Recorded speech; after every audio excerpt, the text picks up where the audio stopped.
Morning student, class 12 subject physics, chapter second, unit 4।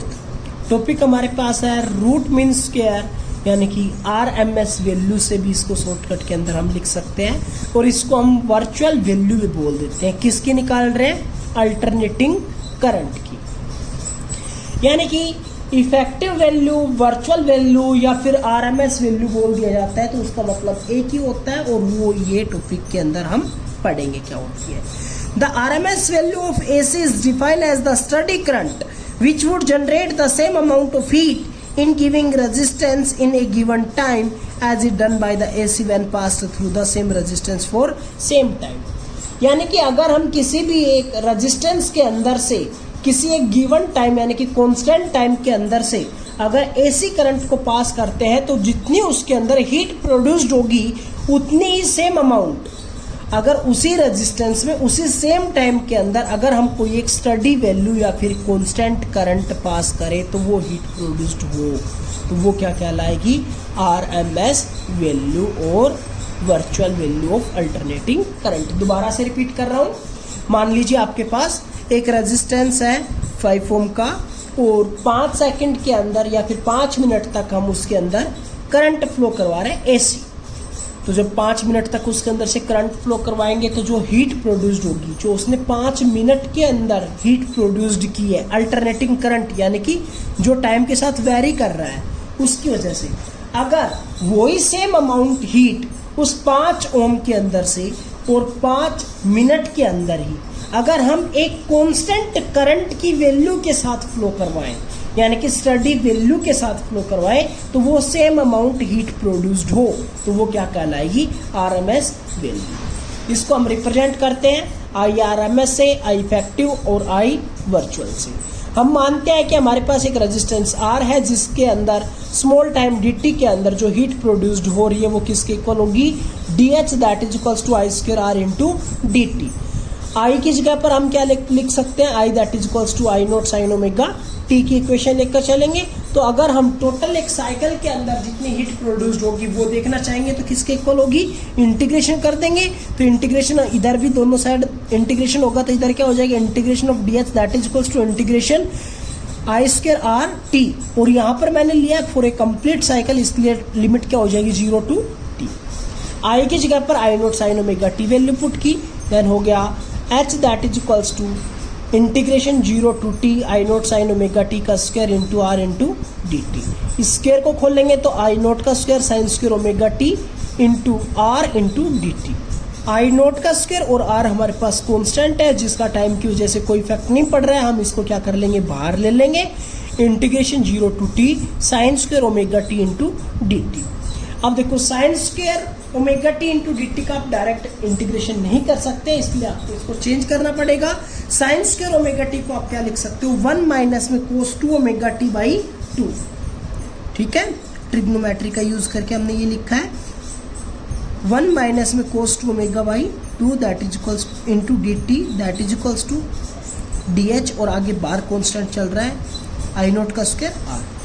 अब देखो इस 2 को भी बाहर निकाल सकते हैं तो क्या बन जाएगा? I नॉट का square R divide by 2 integration इस ब्रैकेट को खोल दिया तो dt इसके साथ भी जाएगा तो 1 into dt minus I not का स्क्वायर R डिवाइड बाई 2 जो कि हमने बाहर निकाल लिया था वो इंटीग्रेशन कोस 2 ओमेगा इंटू dt। इसका इंटीग्रेशन करेंगे तो हो जाएगा T, लिमिट पुट कर देंगे 0 to T upper limit minus में लोअर लिमिट। इसका इंटीग्रेशन करेंगे तो अब ये टर्म मैंने दोबारा से बाहर ले लिया, कॉमन ले ली थी यहाँ पर, तो कोस 2 ओमेगा इंटू dt का इंटीग्रेशन होगा साइन 2 ओमेगा T और ये फंक्शन है 2 ओमेगा इसलिए क्या हो जाएगा? Divide by 2 omega limit 0 to T put किया तो T माइनस में 0 तो T बन गया माइनस, एक बार अपर लिमिट पुट करेंगे और फिर लोअर लिमिट पुट करेंगे। साइन 2 की जगह पर 2, ओमेगा की जगह पर 2 पाई बाई T लिख सकते हैं। स्मॉल t की जगह पर क्या बन जाएगा? Capital T, upper limit put कर दिया डिवाइड बाई 2 ओमेगा।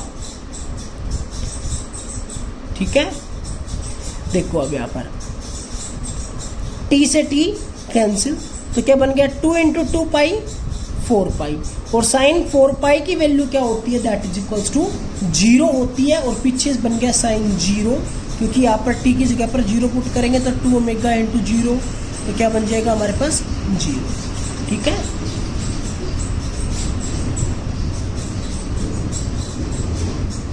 तो साइन 4 पाई की वैल्यू 0 हो गई और माइनस में 0, तो क्या बच गया यहाँ पर टी बच गया। Then H that is equals to I not का स्क्वायर आर डिवाइड बाई 2 के इक्वल हो जाएगा। ठीक है, अगर हम मान लें कि if RMS value of AC is represented by IV, then the amount of heat produced in the same resistance R in same time T को हम क्या लिख सकते हैं, H that is equals to I, current को हम virtual मान लेंगे बस ओनली, तो हमारे पास क्या होगा IV का square into R into T.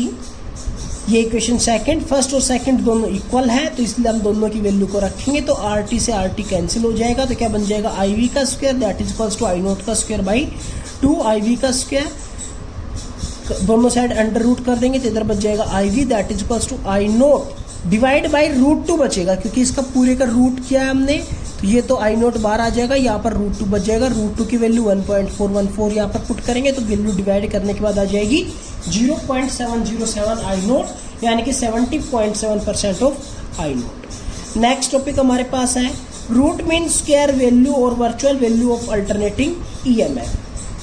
वही सेम पैटर्न है, यहाँ पर आपके पास जो EMF लेंगे वो क्या लेंगे, एक कांस्टेंट वैल्यू ले ली जाएगी, तो आप यहाँ पर क्या करेंगे, the RMS value of alternating EMF is defined as that value of the steady voltage which would generate the same amount of heat in a given time as it done by the alternating EMF when applied to the same resistance for the same time। यानी कि अगर हम किसी भी एक resistance को एक constant voltage देते हैं किसी एक टाइम के लिए, तो वो जितना हमारे पास हीट प्रोड्यूस कर रही है वो ही सेम हीट जब हम अल्टरनेटिंग EMF ले तो वो उसी रेजिस्टेंस के ऊपर उसी टाइम के अंदर इंटरवल के अंदर अगर हीट प्रोड्यूस करे तो वो हमारे पास क्या हो जाएगी, दोनों इक्वल हो जाएगी। एंड DH हमारे पास किसके इक्वल आया था, E का square by R into DT।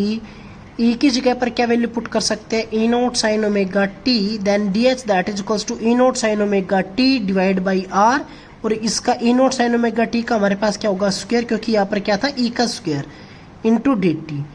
ठीक है, तो हम ये तो थी हमारे पास small amount of heat, total amount of heat निकालेंगे तो क्या करेंगे, इसका इंटीग्रेशन करना पड़ेगा, और इंटीग्रेशन करेंगे तो हमारे पास इधर क्या हो जाएगा, integration of DH that is equals to integration, limit क्या होगी, कंप्लीट साइकिल के लिए निकाल रहे हैं तो 0 to t के बराबर होगी, देन E नोट का square sine square omega t into DT divide by R. अब देखो यहाँ पर ये हमारे पास E नोट बाई आर एक कांस्टेंट वैल्यू है, कांस्टेंट है, टाइम के ऊपर डिपेंडेंट नहीं कर रही है, तो हम इसको क्या कर सकते हैं, बाहर निकाल सकते हैं, तो हमारे पास क्या बनेगा, E नोट का square by R integration 0 to t sine square omega T into DT। अब इसका डायरेक्ट हम इंटीग्रेशन नहीं कर सकते तो हम इसको क्या करेंगे, तोड़ेंगे, तो हम क्या लिख सकते हैं, साइन स्क्वायर ओमेगा टी को 1 माइनस में cos 2 omega T divide by 2 into DT, जो हमारे पास ये था एज इट इज।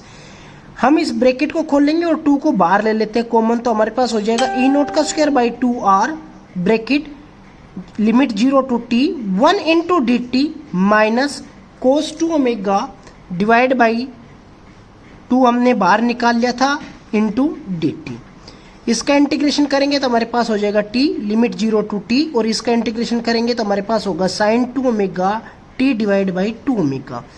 हम यहाँ पर upper limit minus lower limit put करेंगे तो हो जाएगा t माइनस में 0, और यहाँ पर पुट करेंगे तो ओमेगा की जगह पर हम लिख सकते हैं 2 पाई बाई टी, पहले ये वाली वैल्यू पुट करेंगे और यहाँ पर अपर लिमिट पुट करेंगे तो t से t कैंसिल हो गया, तो ऊपर क्या बन गया 2 इंटू 2 पाई साइन 4 पाई, और साइन 4 पाई की वैल्यू क्या होती है, 0 होती है। इधर अगर हम t की जगह पर 0 पुट करेंगे माइनस के अंदर, क्योंकि लोअर लिमिट नेगेटिव के अंदर माइनस क्या करेंगे लोअर लिमिट, और t की जगह पर 0 वैल्यू पुट करेंगे तो क्या हो जाएगा साइन 0, और साइन 0 की वैल्यू क्या होती है 0 होती है, साइन 4 की वैल्यू क्या होती है 0 होती है, तो ये क्या बन गया E नोट का square by 2R into T.